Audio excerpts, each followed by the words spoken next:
Olá, me pediram para conversar sobre a nova homilética. Eu fiz um vídeo há um tempo sobre pregação e era exatamente respondendo a pergunta: pregar é sempre explicar o texto bíblico? E eu dizia que não, né? Mas tem um vídeo, eu deixo o link aqui na descrição, se você quiser ver.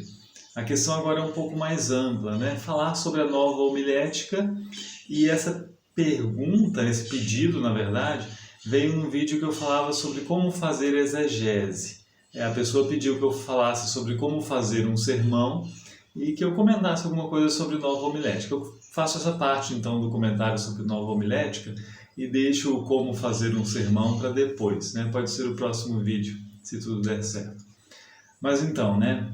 O que é essa tal de nova homilética? Né? É algo que vai surgindo ali na segunda metade do século XX e que propõe uma reviravolta na forma como nós entendemos a pregação. Se a gente for tentar assim, comparar a homilética tradicional, clássica, e a nova homilética, a gente vai perceber que a grande diferença é o lugar do ouvinte. Enquanto que na homilética clássica, pelo menos teoricamente, o ouvinte é entendido como muito passivo, na homilética, na nova homilética, o ouvinte é o ponto de partida para se pensar a mensagem. A preocupação inicial é na recepção e não na formulação de um texto e não no papel do pregador. Né? Tem essa mudança de perspectiva. Não é uma mudança que ocorre no campo da homilética somente. Né?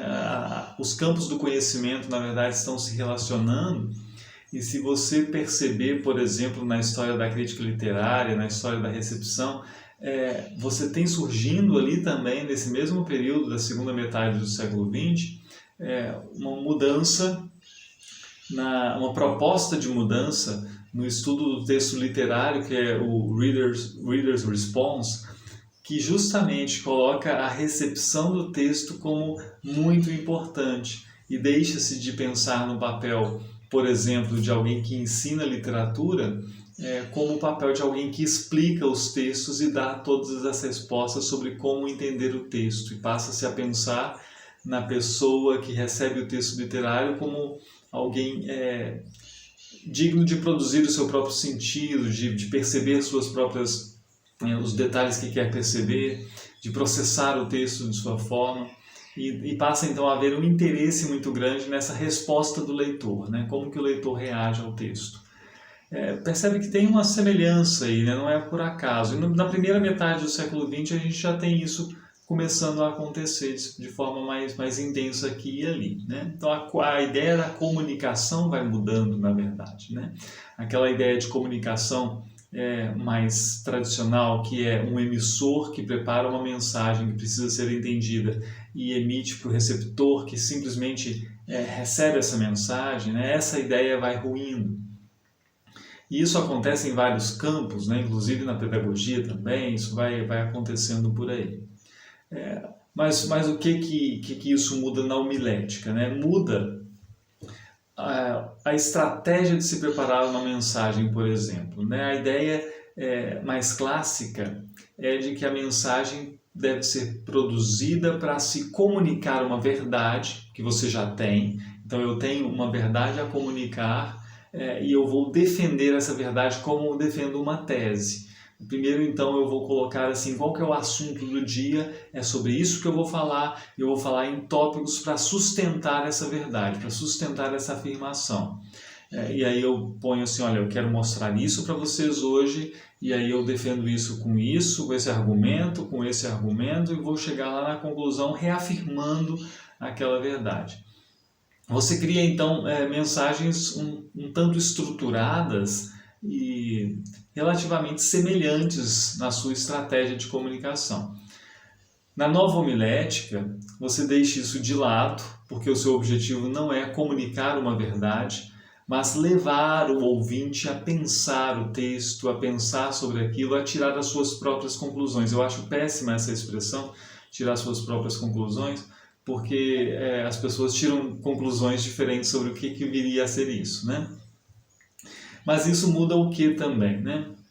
Na homilética tradicional, geralmente se usa uma linguagem mais formal, mais objetiva. Você simplesmente quer comunicar essa verdade, então você vai argumentar e construir um texto muito robusto e sisudo para mostrar isso, para colocar isso na mente da pessoa. Na nova homilética, você vai usar metáforas, você vai usar ilustrações com mais liberdade, você vai contar a história, recontar a história e vai usar uma linguagem poética. Você tem essa liberdade. Por quê? Porque você não quer simplesmente comunicar uma verdade, mas você quer proporcionar uma experiência do leitor com esse conhecimento, com esse texto, com esse tipo de pensamento, né? Há quem diga, então, que na homilética clássica você tem um foco muito maior, um peso muito maior na autoridade do pregador. Porque se ele é um sujeito que argumenta e que comunica uma verdade, eu vou tê-lo como mais crível conforme eu entendo que ele é digno de credibilidade. No caso da nova homilética, como a responsabilidade está muito na mão do ouvinte, né, da pessoa que ouve, isso muda um pouco, né? Muda-se essa perspectiva de quem é o pregador. O pregador meio que sai um pouco de cena, né? a sua importância.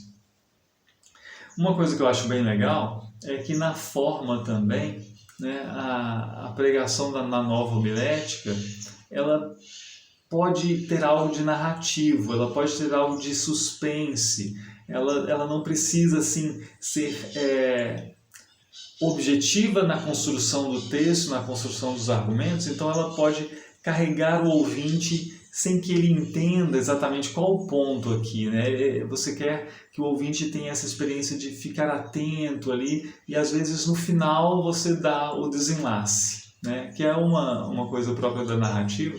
No final você dá o desenlace.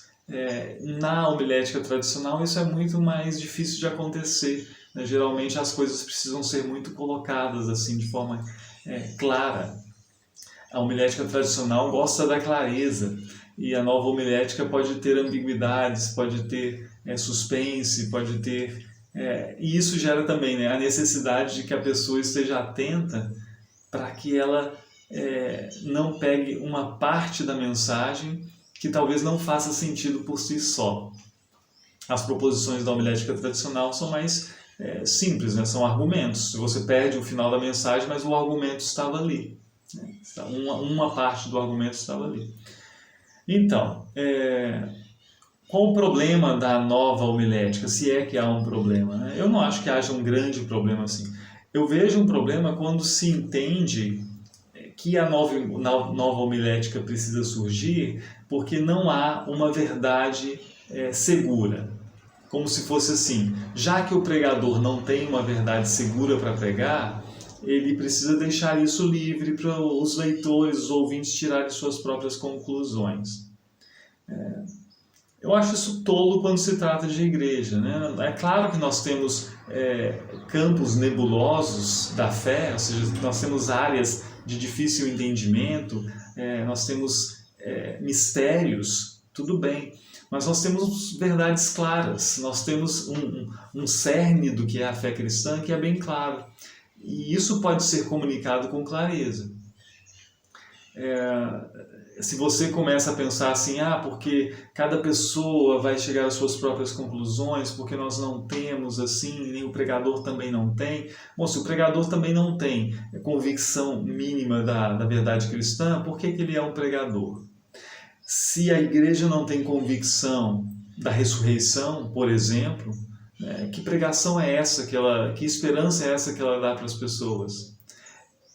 Ou se a gente resumir tudo e reduzir tudo a uma ideia poética, se não tiver a substância, se não tiver uma sustentação numa verdade testemunhada desde os apóstolos, eu digo que nós poderíamos não ser igreja, nós poderíamos ser uma trupe poética, não sei. Mas eu acho também que a gente pode lançar mão da nova homilética sem a necessidade de pensar que o pregador não tem o que pregar, que não tem um conteúdo verdadeiro para oferecer. Por quê? Porque mesmo eu tendo uma verdade a pregar, mesmo eu sabendo o que eu preciso comunicar, e esse comunicar não é só compartilhar uma experiência com o texto, mas é mostrar uma verdade que está ali no texto, né? Está ali no texto no seu conjunto com as Escrituras. Eu posso lançar mão da nova homilética e de estratégias da nova homilética porque eu sei que essa verdade não é simplesmente para ser ensinada, e aí tem a ver com o último vídeo, né? Não é simplesmente um conhecimento a ser agregado à mente das pessoas, mas é uma verdade que precisa ser experimentada, que precisa que a pessoa se relacione com essa verdade muito mais do que simplesmente saiba dessa verdade. E aí eu acho interessante, né? Nós não somos seres meramente cognitivos, lógicos. E isso a nova homilética ajuda a gente a perceber, mesmo quando temos um conhecimento muito claro, mesmo quando temos uma afirmação que precisa ser comunicada. Para comentar por que eu penso assim, né? Para não parecer assim, de onde você tira isso? Duas coisas que eu queria contar, dois casos. Um é de um pregador que eu escutei muito durante a adolescência, um pastor pregador, e que em alguns momentos no sermão ele parava e dizia assim: se eu pudesse abrir a sua cabeça e colocar essa verdade lá dentro do seu cérebro, fazer você entender. Eu achava curioso isso, né? Porque é um recurso retórico que ele tinha, né, para que as pessoas percebessem a importância daquilo que ele dizia, mas esse jeito de dizer revelava também uma certa angústia que ele tinha de perceber que ele não era capaz de comunicar aquilo da forma que ele gostaria de comunicar, com essa objetividade de ter uma mensagem aqui, uma verdade aqui e colocá-la ali, né? Essa percepção que ele tinha me parece não exatamente muito refletida, que gerava essa angústia. Ela é fundamentada em uma experiência e que é um fato. As pessoas não recebem conhecimento da mesma forma como nós pensamos que elas recebem. Nós não conseguimos transportar conhecimento como se fosse uma carga, como se fosse um objeto. E saber disso, e lidar com isso é tarefa de todo pregador também. Outra história que eu acho que me leva a pensar de uma forma um pouco mais leve sobre a homilética é o fato de que algumas vezes eu preguei uma mensagem que era muito clara, que tinha uma verdade central, que tinha uma argumentação bem estruturada, e após pregar essa mensagem, isso aconteceu há anos já, pessoas vieram, né? Uma pessoa veio e falou assim: nossa, eu gostei muito da mensagem porque é verdade que... E aí a pessoa tinha outra mensagem na cabeça, né? O que eu tinha dito não foi o que chegou para ela. Isso aconteceu mais de uma vez, né? Então eu penso assim, olha, às vezes você preocupado em dar uma aula, né, como se o sermão fosse uma aula para que objetivamente as pessoas entendam, acrescentem esse conhecimento na sua biblioteca mental ali, isso não funciona da forma como a gente gostaria que funcionasse.